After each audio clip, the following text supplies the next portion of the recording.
الحمد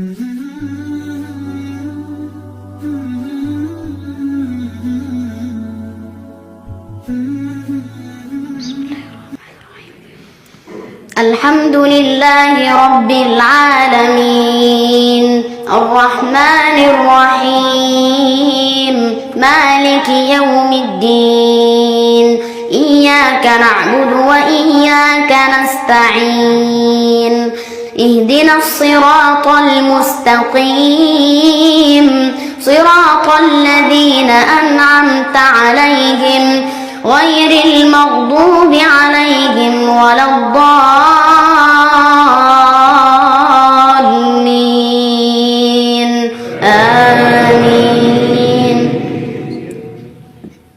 ده مولانا الشيخ محمد أحمد القلاجي الطالب بالصف السادس الابتدائي الأزهري، يحفظ القرآن الكريم كاملا. قولوا ما شاء الله.